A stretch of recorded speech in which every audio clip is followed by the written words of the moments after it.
Hi, and welcome to Unit 1. I want to tell you a little bit about myself and the university. Even though it looks like that theology office is empty, although I'm teaching online, I'm actually at the university just about every day during the week. I have an administrative position as well as being a professor in theology. So I have another office on the 3rd floor in Newman.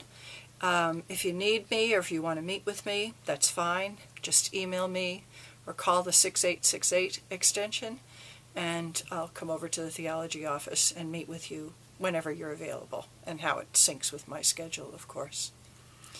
If you have any questions about the syllabus, make sure you put them on the message board under the syllabus section, and I'll be sure to answer them there.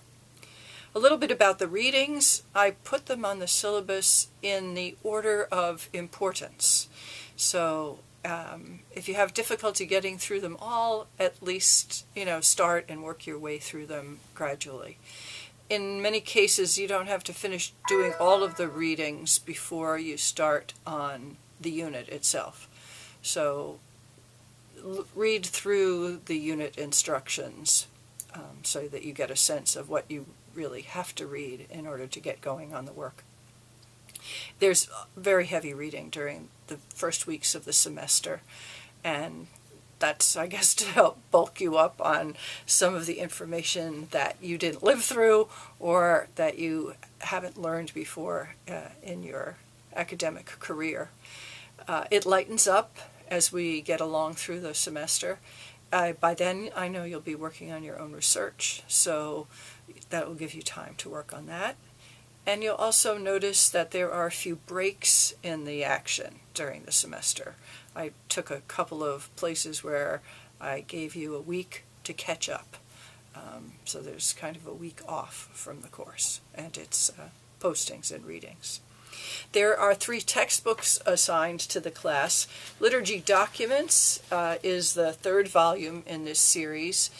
This has really all of the relevant documents from the Vatican and pastoral introductions that go with each of them. You can find the documents on the Vatican website, but you can't find the pastoral introductions there.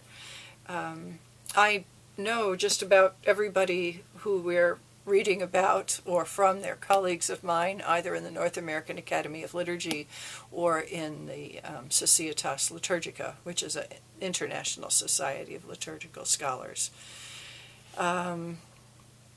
The other book, From Age to Age, is by Ed Foley. It's a large history, but it also has a lot of maps and illustrations. I would be showing you slides if we were in the classroom. Ed's done it for me. He's a professor at college at the Chicago Theological Union in Chicago, and he's probably one of the smartest people I know. And he has a really wonderful way of teaching. The other smaller book, Liturgy in a Postmodern World, this was put together by Keith Pecklers, who's a scholar in the history of the liturgy, especially in the United States in the last 100 years or so. And Keith is a Jesuit, and they had a meeting of Jesuit liturgical scholars. And this is a book of the papers that were delivered there. And it's people who are coming from around the world that work around the world. So its focus is not just on the United States. There's a 4th monograph that we're going to read, and it comes later in the semester, but I actually have copies of it for you. It was going out of print, and I just bought a whole lot of them. Meeting House Essays, Sacred Places, and the Pilgrimage of Life. So you just tell me how's the best way to get that to you, and I will be happy to do that. What's most difficult for me to explain to you is what the church was like before Vatican Council II. As I said in the introduction, I was in college at the time, and it was really, really an exciting time because the council was on the Daily News. It was the front page of the New York Times. It was on the cover of Time magazine. And it was really exciting to see my church there for all the world to see. worship before Vatican Council II was so very different. I'd never thought that it was always going to be the same way.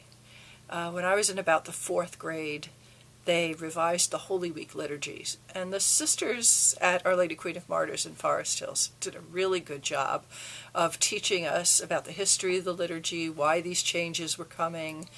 I was in the choir. We learned all of the Latin chants. Even though we were little kids, we learned about them all. So for me, change was sort of part of my expectation for the church. Also, around that time, a local parish, St. Bartholomew's in Elmhurst, during the week of the Chair Unity Octave, it's towards the end of January, the pastor there arranged for daily Mass every day of the week to be in a different Eastern tradition.